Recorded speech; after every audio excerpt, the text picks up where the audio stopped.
Mr. Speaker, my question is to the Minister of Health and Long-Term Care. Speaker, last week was Family Doctors Week, and many family doctors are quite concerned about patients' access to timely health care services. Over 800,000 Ontarians are currently without a family doctor, and these patients are unable to have their health care needs met appropriately. Ontario is blessed with dedicated and selfless family doctors, but they are facing an uphill battle. The resources are tapped, and they face a growing burden of an aging population requiring complex care, while an additional 140,000 patients enter the health care system each year. As a result, less than half of Ontarians are able to see their primary care provider within 24 hours of getting sick. Minister, family doctors are wondering why the government's response has been to cut $800 million from physician services, stop collaborating with OMA, and as reported by the media, threaten to cut doctors' pay. Mr. Speaker, will the minister explain why he targets and blames doctors for his government's failings? Well, thank you, Mr. Speaker. I'm proud of the work that our frontline healthcare workers, including our doctors, are doing. But I have to correct the member opposite. We have been discussing with the OMA on a regular basis. I met with the President just a few weeks ago as well. We're prepared to re-enter discussions leading towards an agreement at any time. It's the OMA that, in fact, has refused to come back to the table to continue those negotiations.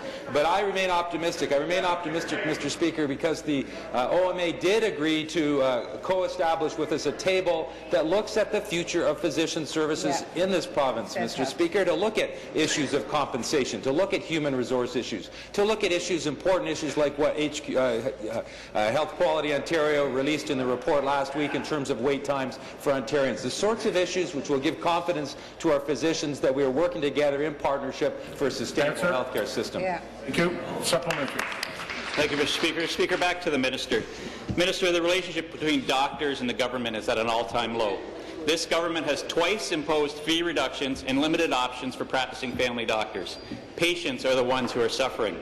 To build a sustainable healthcare system, this government must collaborate with frontline healthcare workers. Instead, we see this government scold doctors in the media, cut resources for patient care, and chase away medical residents and students to other jurisdictions. Mr. Speaker, can the minister explain to me how blaming and penalizing doctors is helpful to patient care? Thank you. Well, Mr. Speaker, I quite frankly don't know where to begin. There's so many problems with what the member opposite has just presented here. First of all, in terms of his allegation of cuts, we're increasing the budget that goes specifically to physician compensation by 1.25% last year, this year, and next year as well. There are no cuts. In fact, we're increasing, and we're increasing to accommodate the changes in demographics and the growth in our population, Mr. Speaker. But I want to remain optimistic. I've reached out to the OMA, despite what the member opposite and his position might be and the position of the opposition party. I've reached out to the OMA. I want to engage them. We're always open to continue discussions and negotiations. Despite a year of negotiations, the OMA at this moment in time has refrained from restarting those discussions with us, but I'm optimistic that those discussions will one day bear fruit. Thank you.